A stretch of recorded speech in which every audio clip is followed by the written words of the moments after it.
The forest didn't feel lonely to Luna, it felt full. While other children in the distant village played with wooden swords and marbles, Luna spent her days under the emerald canopy near her grandmother's cottage, mimicking the sharp whistle of the mountain birds and sharing her apple slices with a family of foxes. But as the years stretched her taller, a quiet ache began to settle in her chest, longing for a voice that could speak back in words, not just chirps. She met him on a day when the mist was so thick it turned the pines into ghosts. He was sitting by the moss-covered creek, his hair the color of river stones. He was shy, pulling his sleeves over his hands when she approached, but he didn't run away. "I'm Luna," she whispered.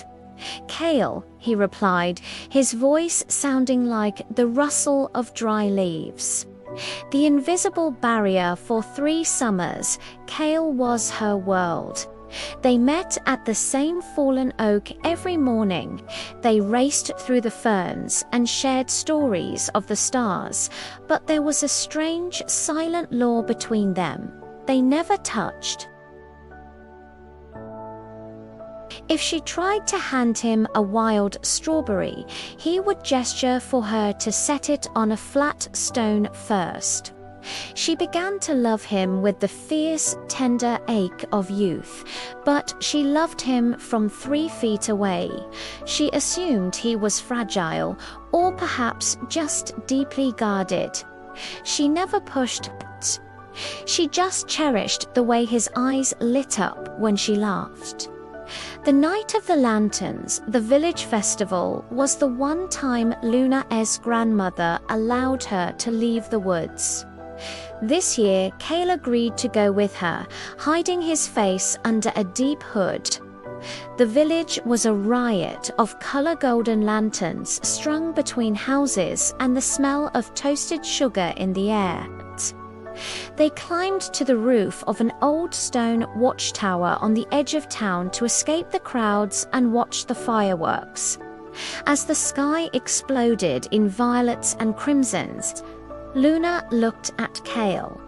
The light of the fireworks danced in his eyes, and for a moment he looked almost transparent. "It's beautiful," she said, her heart hammering. She reached for his hand, forgetting the rule in the heat of the moment. He pulled back sharply, his face pale. "I'm sorry," she breathed. I wish I could know what you feel like." "You don't," he whispered, his voice trembling. "Luna, let's go. It's getting late." The shattered rule as they hurried down the narrow, crumbling stone stairs of the tower. The celebration below let out a massive roar. A stray firework shrieked too close to the building, the vibration shaking the ancient stone. Luna's foot slipped on a patch of slick moss. She felt the sickening lurch of gravity, her body tilting over the low, broken railing. She let out a short, sharp gasp, and then a grip like cold silk clamped around her wrist. Kale had lunged forward, catching her just before she vanished into the dark.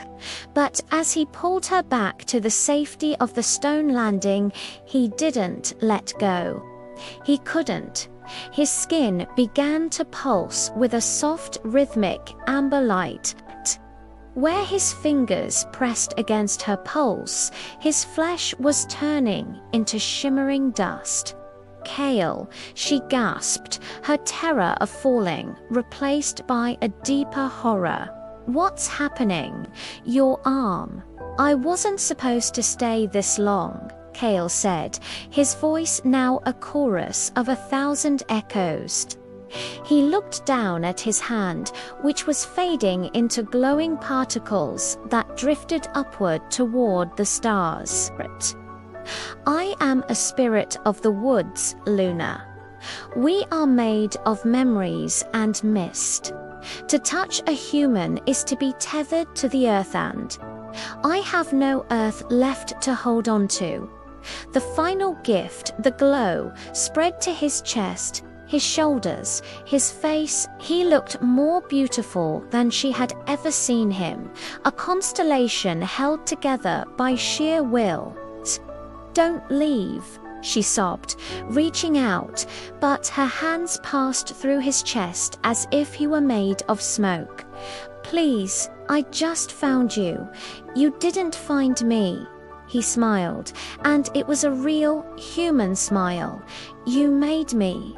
Your heart gave me a shape for 3 wonderful years. Thank you for the memories, Luna. Even though I'm gone, I'll be the wind in the pines. I'll be the shadow that keeps you cool. I'll be watching." Before the last of his light dissolved into the night air, Cale leaned forward. He didn't use his hands. He pressed his lips to her forehead, a final, fleeting touch that felt like a spark of winter frost. Then there was only the wind. Luna stood alone on the tower, the fireworks still booming in the distance, her forehead tingling where he had kissed her. She cried until her throat was raw, but when she finally walked back into the forest, she noticed the trees seemed to lean toward her, and the foxes followed her all the way home as if they were making sure she got there safe.